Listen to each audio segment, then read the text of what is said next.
Jesus' name, I will not be sad. Yeah, because You're there's no feeling money. I'm giving you excuse. Yes, if there's money, I will be happy. I will be happy. Show me the money, show me the job. What is the truth? I'm just telling So you the what you're truth. I'm trying saying to support people here. I'm supporting you. Give me money, I'll be fine. Yes. Show me the money. The bills have Are you not been talking paid. about sad? What is sad? Yeah. If you show them 2,000, 3,000, oh my God, there's no sad. I'm just.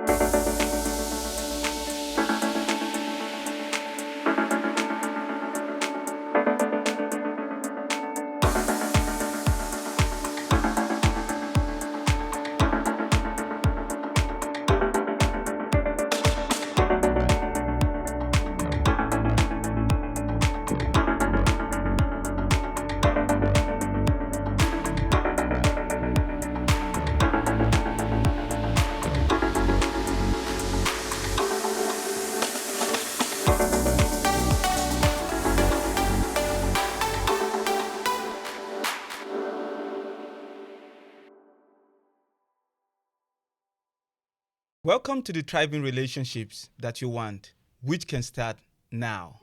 My name is Ife Adingopo. And I am Dr. Damia Dingopo. And we are your hosts of the Thriving Relationships Now podcast. Absolutely. Today we are bringing you a special edition content just to have you prepared for the holiday season. Now listen, in 2026, we have our Thriving Relationships Now podcast launching. Drum roll, please. We are going to be releasing content from January 2026 and releasing content every 2 weeks. So watch this space for the launch of our podcast in 2026. Yep. But today, like we said, we're going to have you prepared, have you ready to navigate any of the potential issues that could crop up during the holiday season. So we're going to be looking at 10 things that could potentially want to cause you issues this holiday season. But never mind, it's not going to happen because here we are. We're having you prepared and ready. Okay. All right. So what's the number one thing? Really?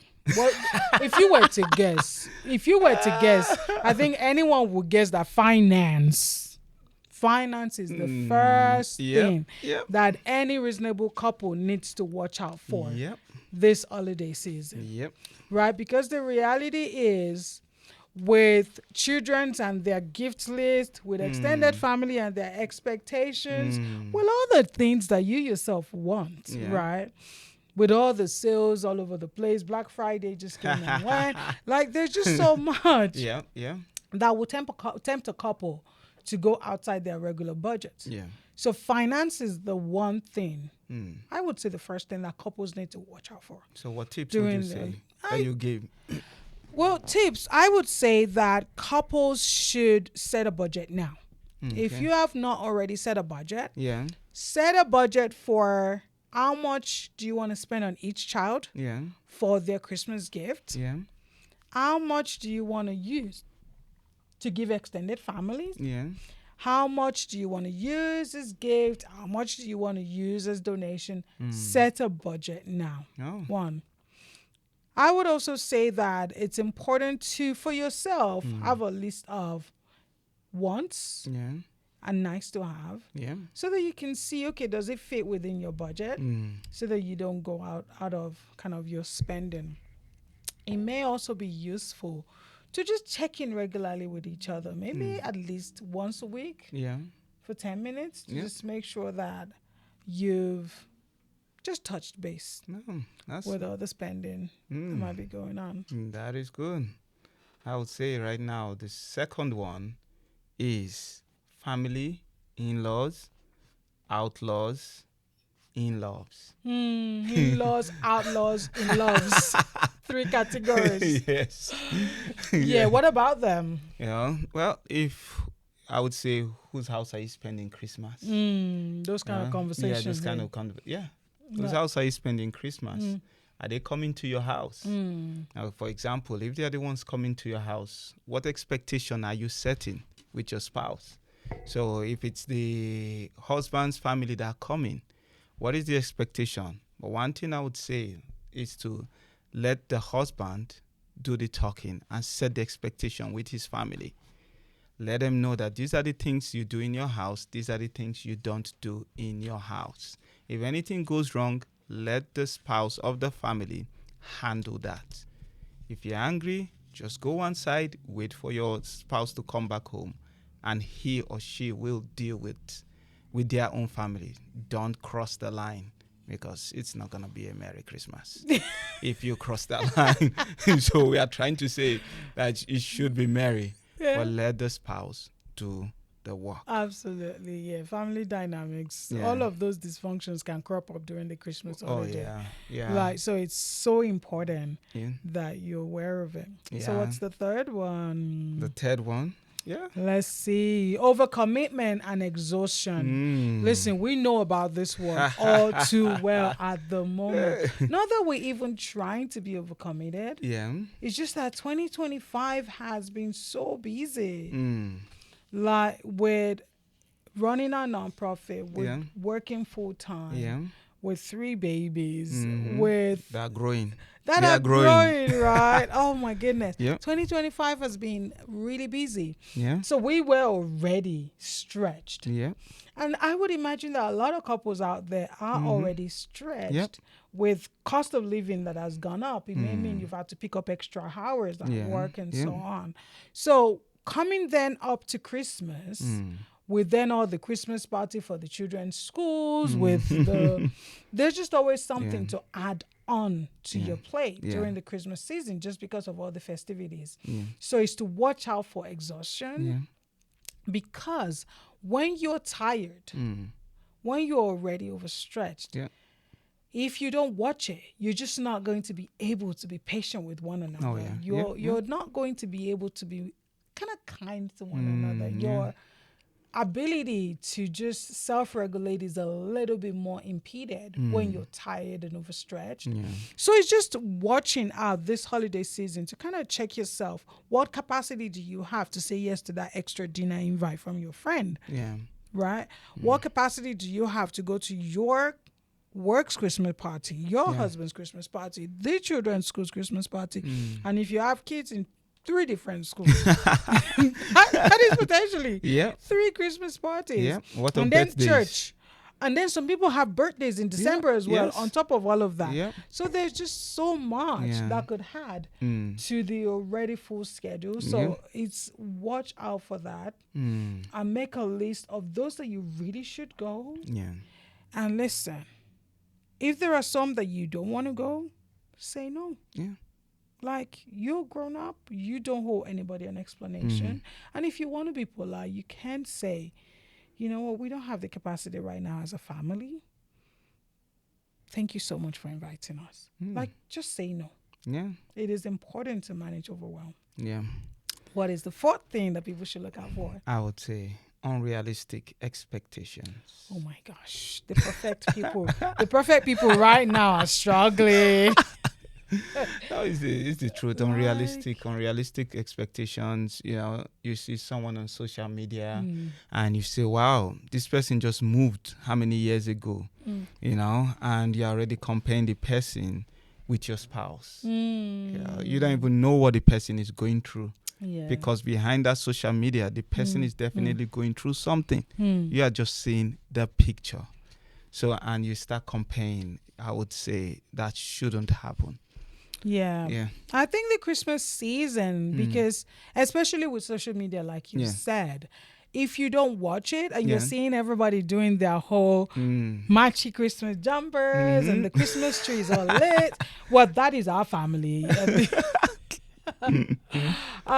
With the Christmas tree, with the house that looks perfect, with all of that, you can quickly, if you're not careful, feel disappointed with your own life.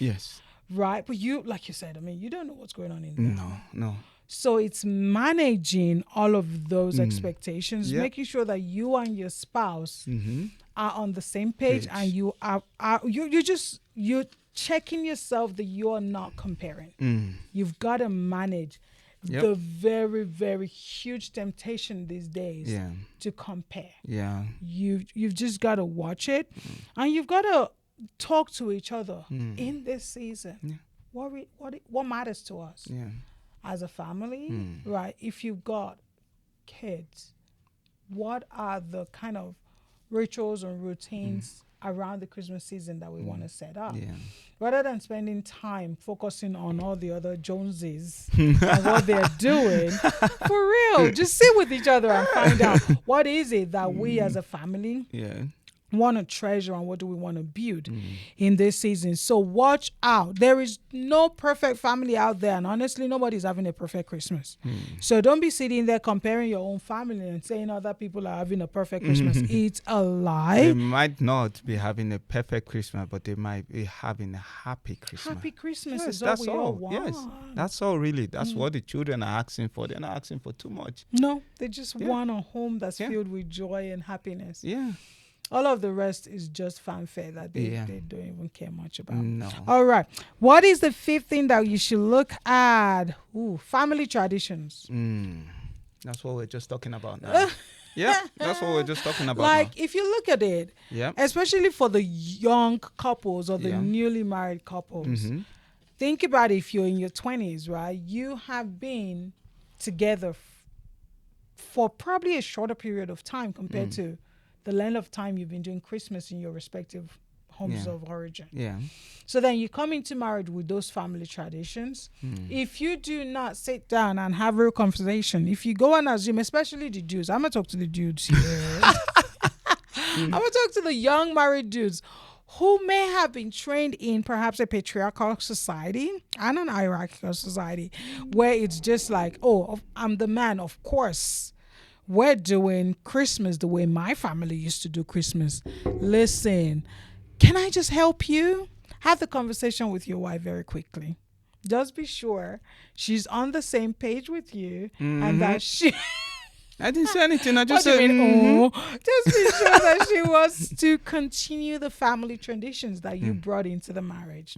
It is so important that you don't start to make assumption especially in this season, because different homes have different traditions.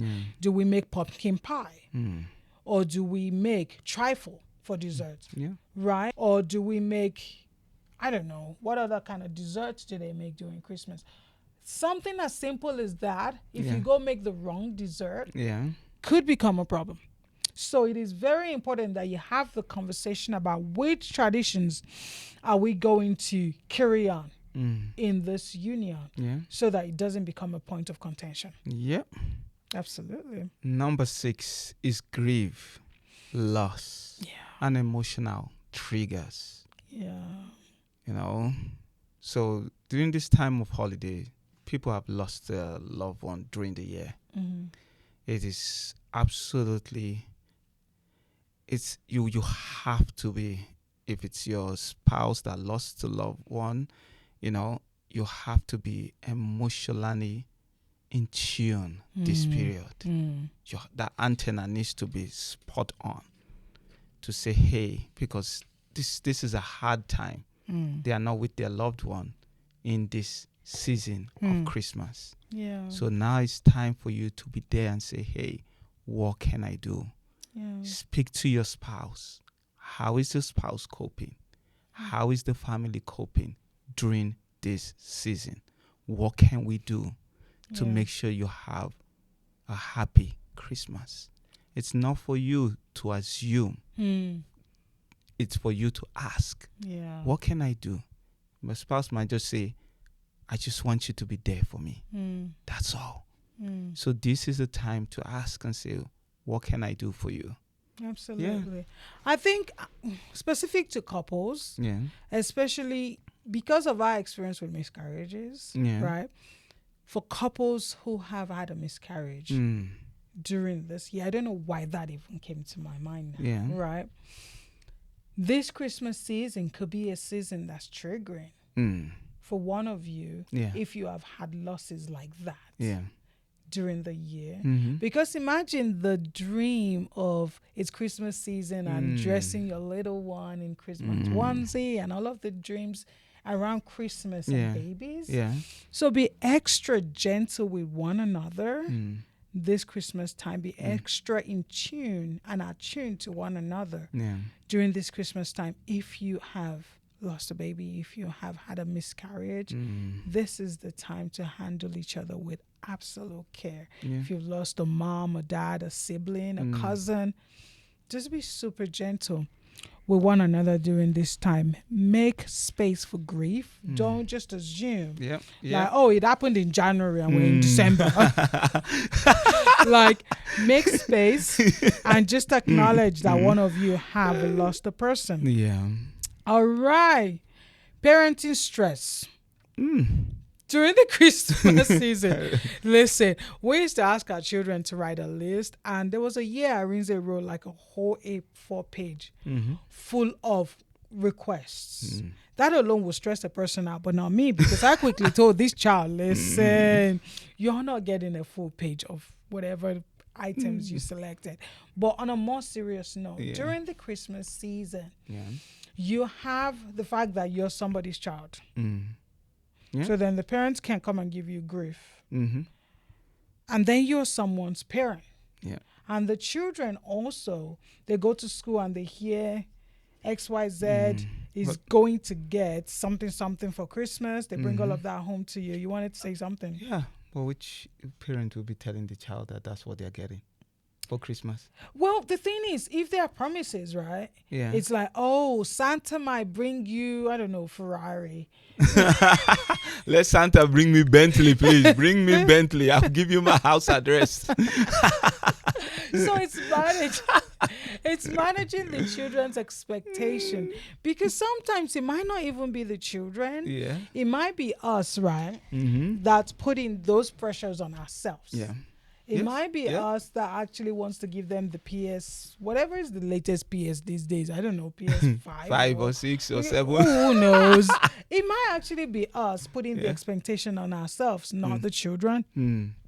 So it's important to set clear expectations for the children and clear expectations for yourself. Yeah. And again, it's not about a perfect Christmas. I love the way you put it earlier. It's about a happy Christmas. Yes, it is. Right.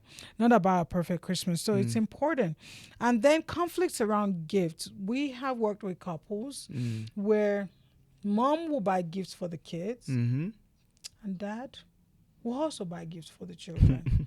So now it becomes a point scoring competition. It becomes that's the word. It becomes a competition. Yeah. And of course, a child that's been raised in households like that, where there is no financial unity, and now we're using kind of gift giving as a way to win over the child.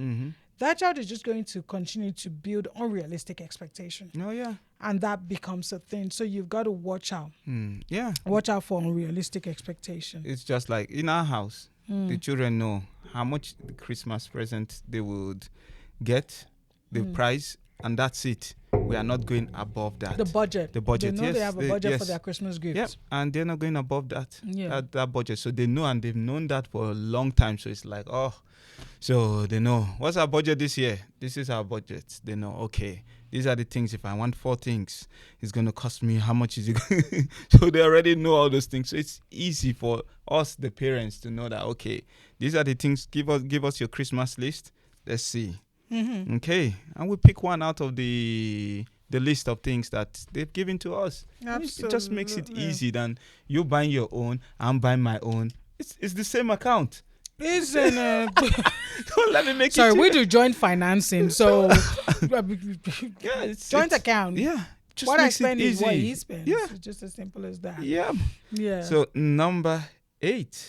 We're getting through it. Yeah. Number and that 8. is lack of quality time as a couple. You know, in this holiday season, try and have that quality time, both of you. Even if it's just 30 minutes. Yes, you know, we know that you might have to go to work in this season, depending on what you're doing. But try and quality time doesn't mean that you need to, it's the children are going to bed. Hey, go to bed by 7:30. Yes, Mom and I need to have just that quality time, just both of us.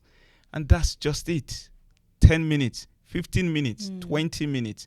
Just the time for you guys just to sit down and regroup and say, hey, let's refocus. Yeah. What's happening in 2026? Absolutely. Let's write the list of things we want to do as a couple in 2026? Where do we want to be by the 31st of December in 2026, you know? Yeah, So absolutely. those are the kind of things, and you write it down, and You want to avoid emotional distance during December, because imagine you spend December running around buying gifts, chasing families and all of that, and you don't spend any time with your spouse. Then you start to grow emotionally distant from one another. So what are you exactly going to set up for the new year? So it's so important that you prioritize spending some quality times with each other. Number 9, watch out for communication breakdown. Now, research suggests that around about this time of the year, going into December, is when people start to do a check of their year. Like, what was my 2025 like? Right? And all of those things that you did not deal with, January to November. It might just be in December that it trips you over. Right? All of the poor communication, all of the avoidant coping techniques, all of the things that you just kind of looked away from. One of you perhaps sits down and takes a stock, and they're like, I kind of don't like how most of this year is gone. And if they don't have the skills to communicate that, suddenly you are on a downward spiral where there could be communication breakdown. Or if there are things that have been stored in your heart through the year, around about December again, you know, people start to make New Year goals and all of that. I don't even know when last I did that. We don't. Like, you're supposed to be a continued work in progress. But this time, some people take the time to actually reflect. And whilst they're reflecting, if they also lack the tools to be able to go to their spouse and communicate the things that's coming up for them when they are reflecting, then you could easily, quickly have a breakdown in communication. Right?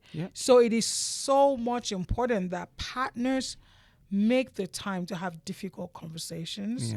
Make the time to empathize with one another. Make the time to seek out what does the other person need in this season, and really pay attention, because your next year could really depend on that important conversation. Your 2026 could depend on having that honest conversation now. Avoid communication breakdown, because really it could lead you to having an awful 2026 if you don't pay attention to it now. I'm going to ask a question, really. If you said that they need to communicate all the time. Well, they have to avoid communication breakdown. Yes. So let's just assume now, from an immigrant perspective, they just come to a new country and they are hustling.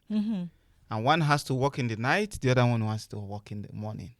So there's no even time to sit down to have a conversation.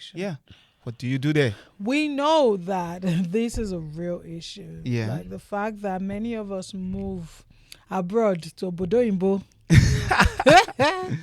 We move abroad, and the fact that we have to survive, of course, takes priority. But the reality is, if there is a conversation that needs to be had, you've got to make time for it. You have to make time for it. Whether you book to talk to each other during each other's lunchtime and you do a video call, or whether you find the one evening that you're both home alone or home together to have that conversation, you have to have that conversation and find the time. Because we have seen far too many couples, right, who hustled, did the whole PR process, got here, got the job, the 1, the 2, the 3 survival jobs. But then 2 to 3 years later, they are separated because they never made time. To connect and communicate. So really, for me, I always say, if it's important to your spouse, it's important to your relationship. So you have to make time. So for me, that would be, you've got to make time. I just wanted to ask that question because I know there are a lot of people in that position now. I know. So what do you do there, really? I think if it's important and your marriage is important to you, you've got to find the time. Because communication basically is the thing that's going to hold your relationship together. Respectful communication, healthy communication. But if you don't have conversations about those things, then it's just going to build up. Yeah. And yes. if you keep building it up and piling it up, it will trip you over. It will trip your marriage over. So then you just got to make time. Oh. You've got to make time. Okay. All right. So that was number 9. Yeah, that was number 9. So number 10 is one that a lot of, look at my glasses getting knocked off. Number 10 is one that a lot of immigrants are actually not. We don't pay attention to it, right? No. The seasonal affective disorder thing, they call it SAD. And then I'm sure a lot of my religious folks are like, not me, in Jesus' name, I will not be sad. Listen, it's a real thing because many of us come from countries where we have a lot of sunshine. Yeah. We don't get weathers that's dark at 4 o'clock. No. Right? And you stay at home from 4 o'clock, even the whole day. Right. You're not even going out, except you go pick the children if you are working from home, really. Yeah, for those who work from home. Yeah. But for those who go to work, I mean, some of you, you leave early in the morning, it's still dark. Yes. You leave work after 4, it's dark again. Yeah. So you don't really see any brightness because you're working. So seasonal affective disorder is a real thing. Yeah. So you have to know yourself, know your body, know yourself, know if you're just kind of feeling funky. Yeah. Like, my mood Funky. is not great. If your mood is not great because you just have not seen sunlight and then it starts to affect your mood. Yeah. There are things you can do. There are some cool lamps that you can buy that can help you just be exposed to. You want to buy that for me? You look like you have sad. You're the clown of our house.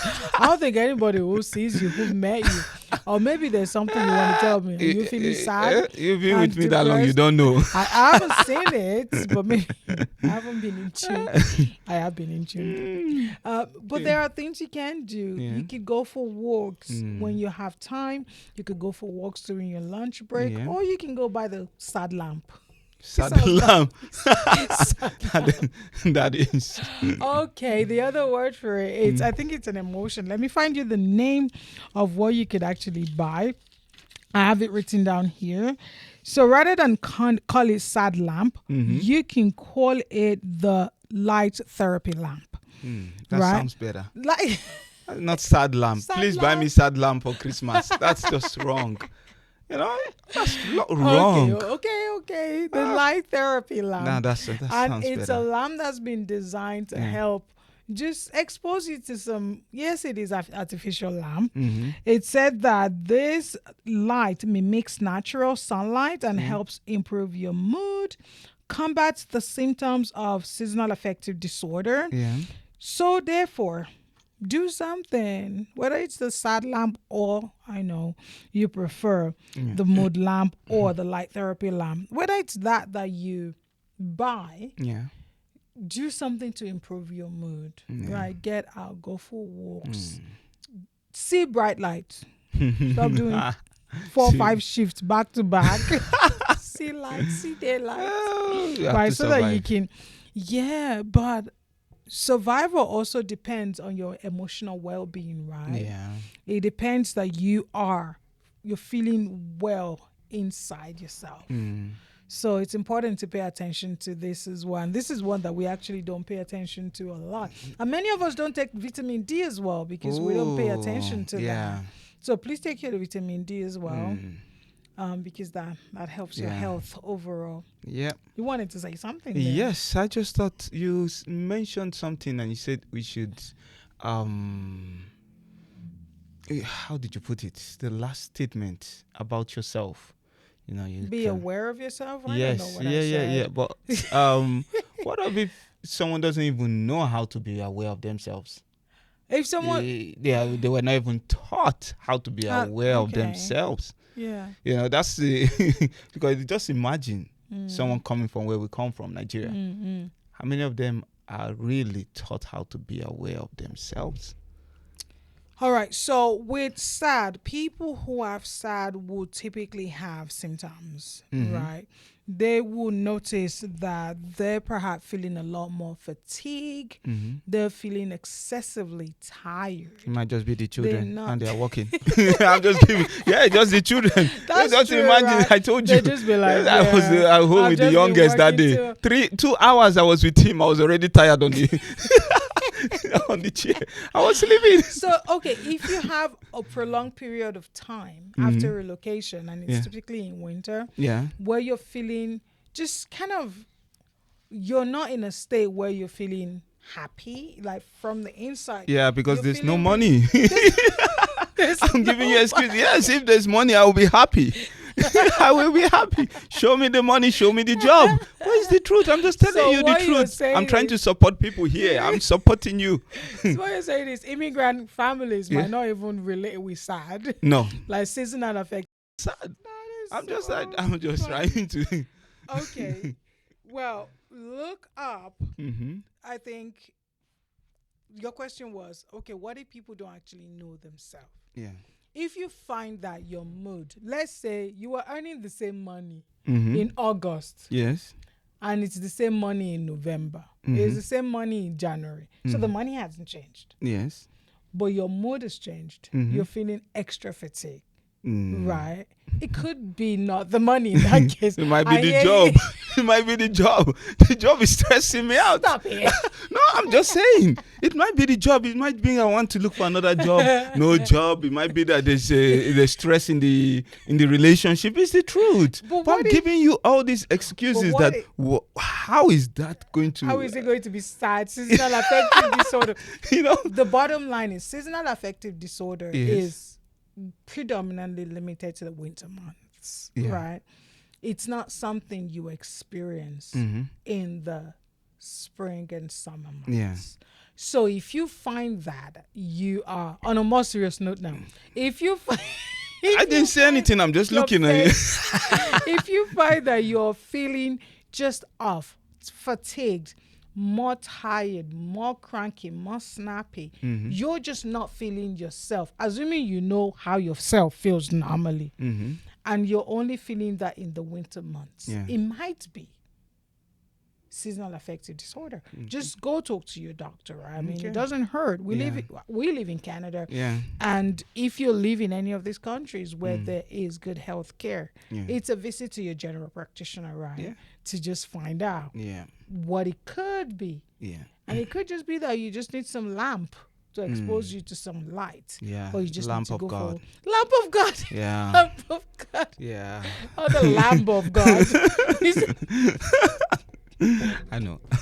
All right, it's not being serious any longer. Okay. So we have covered 10 things for you to just watch out for this holiday season, and we hope that you found at least one or two of those helpful. I know we ended up on a kind of funny note, but seasonal affective disorder is a real thing.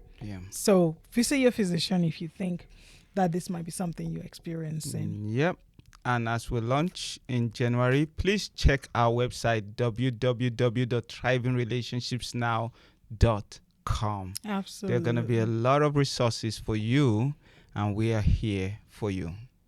Thank you for hanging out with us today, and we hope that you will join us when we launch in January 2026. Have a Merry Christmas. See you next time.